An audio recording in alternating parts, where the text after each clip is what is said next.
गई थी। उसी समय अनिका ने अपना ध्यान नक्श पर लगाया जो ठीक उसके बाजू में खड़ा था। चित्रा के साथ साथ अब अनिका को भी यकीन हो गया था कि नक्श बदल गया है। खैर ये समय नक्श के अंदर आ रहे चेंजेस जानने का नहीं बल्कि अपनी और ज्यादा वाहवाही लूटने का था। इसलिए अनिका बार बार अपना हाथ ड्रीम लवर पर लगाते हुए सभी को दिखाने और साथ ही साथ जलाने की कोशिश कर रही थी। तुम सब लोगों को बेवकूफ बना रहे हो। अरे कैसा ड्रीम लवर? तुम लोगों के पास इतने पैसे कहां से आ गए कि तुम ड्रीम लवर खरीद सको? मुझे यह पक्का यकीन है कि अनिका ने नकली ड्रीम लवर नेकलेस पहना हुआ है। हालांकि उन्हें पता था कि वो असली ड्रीम लवर ही है, लेकिन इस समय वो अपनी बात को सामने रखते हुए उसे फेक बताने की कोशिश कर रहे थे। उन्हें लग रहा था कि लोग उनकी बात पर यकीन करेंगे और ये बात आगे तक जाएगी। वैसे भी उन्हें इस तरह की बहस करने में मजा ही मजा मिलता था। जब नक्श ने यह सुना तो उसके चेहरे के एक्सप्रेशंस पूरी तरह से बदल गए थे। मुंह बनाते हुए नक्श ने कहा, आपको यकीन करना है तो कीजिए, वरना मत कीजिए, उससे हमें कुछ फर्क नहीं पड़ता। और हमारे पास कितने पैसे हैं ये आपको बताने की क्या जरूरत है? आप अकाउंट डिपार्टमेंट में काम करते हैं। नक्श चुप हो जाओ। मैं तो बस जवाब Just let it be ना।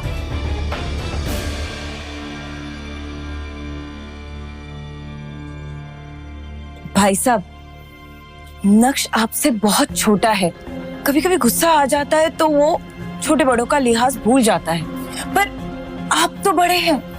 आप क्यों ये सब फालतू की बहस में पड़ रहे हैं? छोड़िए ना, जाने दीजिए। मैम्बो भाई, अच्छा कावेरी दिखाई नहीं दे रही है? बच्चे भी नहीं दिखे, कहाँ है सब? अरे कावेरी तो इटली में है भाई। उसका अपना बुटीक का बहुत बड़ा काम है। वो आप लोगों की तरफ फ्री थोड़ी है। नेहर और हेतल भी बहुत अच्छे हैं। नेहल के लिए हमने रिश्ता देख लिया है। अगले साल तो हम उसकी शादी कर ही देंगे। मेरा होने वाला दामाद अमेरिका में बहुत बड़ा डॉक्टर है। अरे मैं तो बहुत खुश हूं कि मुझे इतना बढ़िया दामाद मिला और मुझे उसके लिए बेबी सिट करने की भी कोई जरूरत नहीं है।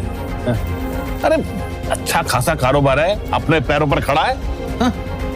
और क्या, घर में बैठकर रोटियां नहीं तोड़ता, मेहनत का काम करता है, समझे? मैम्बो अंकल भला कैसे शांत हो सकते थे?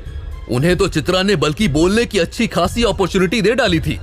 ये सब सुनकर चित्रा बहुत ज्यादा एम्बैरेस्ड फील करने लगी। तभी इतने में एक भारी आवाज सुनाई दी। अरे सब क्या कर रहे हैं? लो बा आ गई, आओ बा। मैम्बो अंकल के कदम अपनी माँ की तरफ बढ़ने लगे थे। अनिका की दादी, जिनका नाम कल्याणी था, वो अब करीब 90 साल की हो गई थी और उन्हें देखकर हॉल में मौजूद सभी लोग जय श्री कृष्णा बोलते हुए उन्हें ग्रीट करने लगे थे। अनिका की दादी की वजह से ही जावेरी खानदान में समय समय पर ऐसी फैमिली गैदरिंग्स होती थी। अपने बेटे को देखकर कल्याणी के चेहरे पर भी रौनक आ गई थी। लेकिन जब कल्याणी की नजर नक्श पर पड़ी जो अनिका के साथ खड़ा था, तो उनके चेहरे के एक्सप्रेशंस अचानक से बदल गए थे। नक्श बहुत अच्छे से जानता था कि कल्याणी उसे पसंद नहीं करती है। नक्श को भी उनसे कुछ फर्क नहीं पड़ता था। ये सब नक्श के लिए रोज का था। इन 2.5 सालों में कल्याणी का ऐसा चेहरा देखने की अब आदत सी हो गई थी। ठीक है, अब सभी से मेल मिलाप हो गया है, तो खाने को भोग लगाया जाए। जी।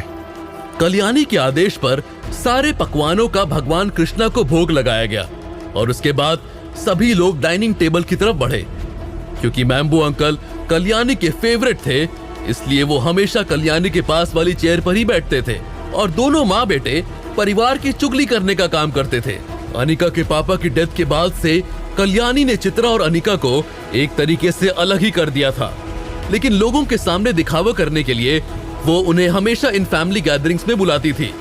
जब सभी लोग डाइनिंग टेबल पर बैठ गए तो कल्याणी ने कहा, मैं आप सभी का यहाँ आने के लिए बहुत बहुत शुक्रिया करना चाहती हूँ। मैं इसी तरह पूरे परिवार को एक साथ जोड़ना चाहती हूँ। जब तक मैं जिंदा रहूं, तब तक मैं सबको एक साथ लेकर चलना चाहती हूँ। मेरे मरने के बाद भले ही आप लोग कुछ भी करो, लेकिन आप सबको एक साथ